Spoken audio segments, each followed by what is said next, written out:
Thank you. I'm very happy to be here today with all of you.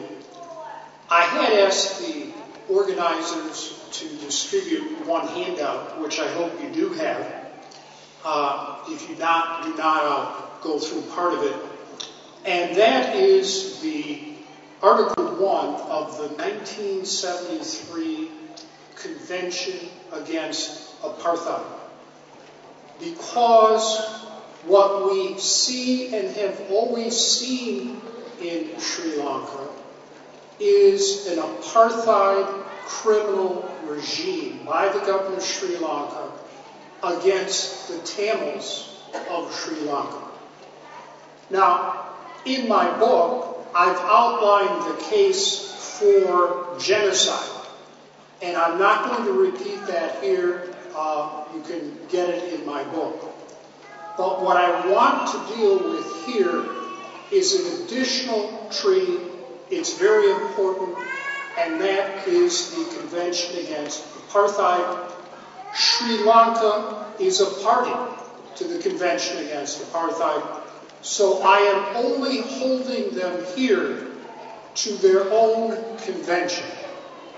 And I note that there are 107 states parties to the Apartheid Convention, including India. So this is binding law on both Sri Lanka and India and 107 other states. Why is this important?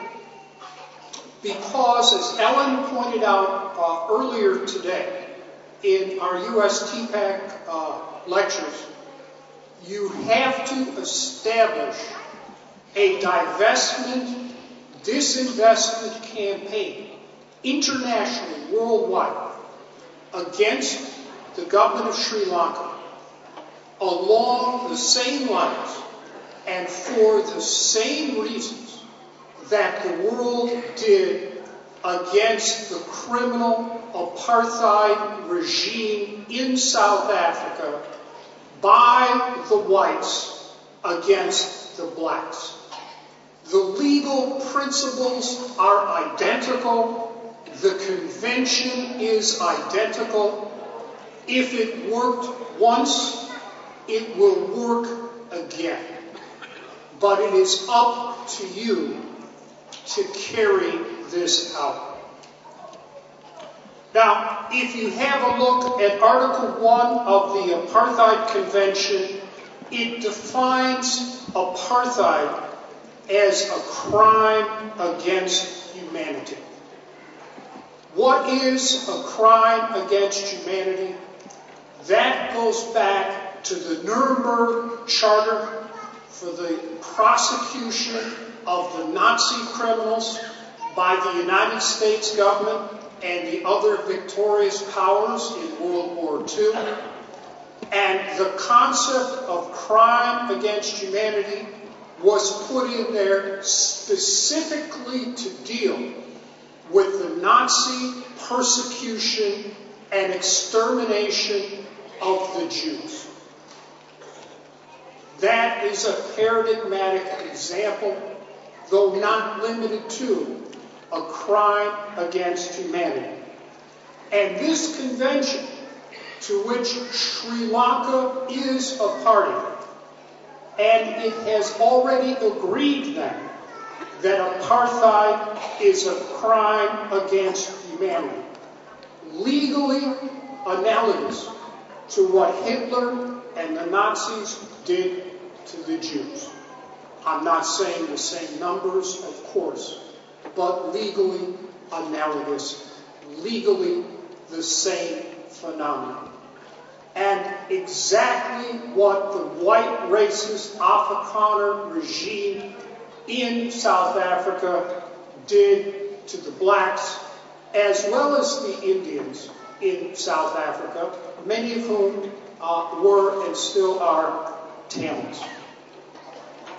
Article 1, paragraph 2 of the Apartheid Convention says quite clearly, the states parties to the present convention declare criminal those organizations institutions and individuals committing the crime of apartheid. What does that mean? The Rajapaksas are all criminals.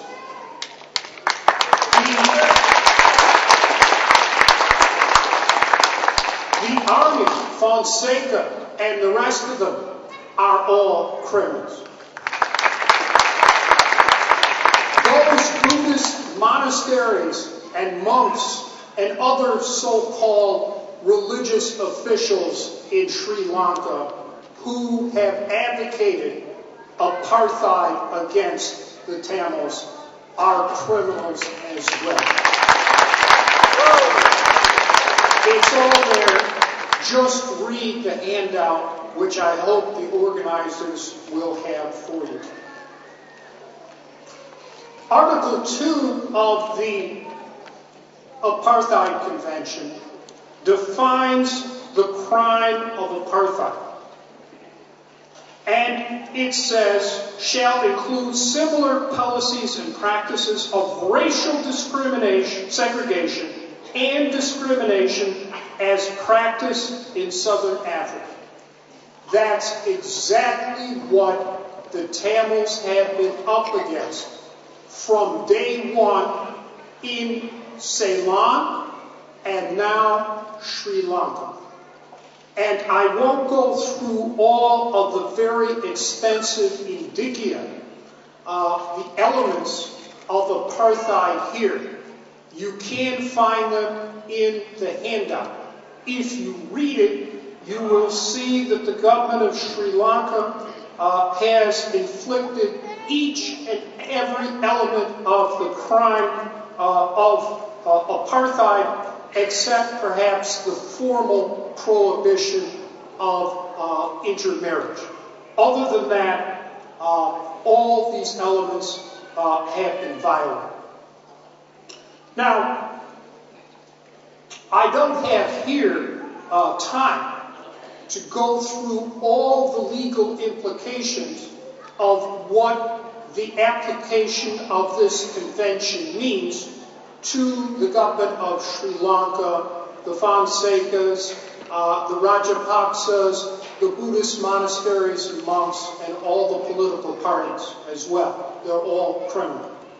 But this handout is taken from my book, Defending Civil Resistance Under International Law. You can get it on Amazon.com for $10. And I have 100 pages in there dealing with all of the principles of international law, international criminal law, and human rights applicable to the criminal apartheid regime in South Africa. These principles of law and human rights all apply fully to the criminal apartheid regime in Sri Lanka.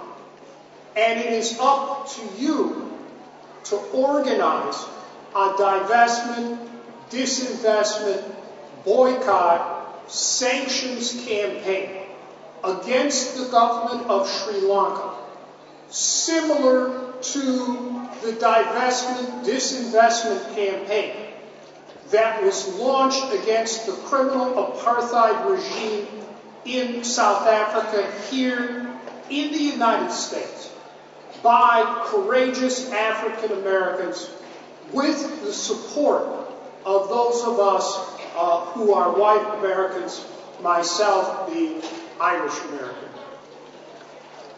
Now, it's clear that this crime of apartheid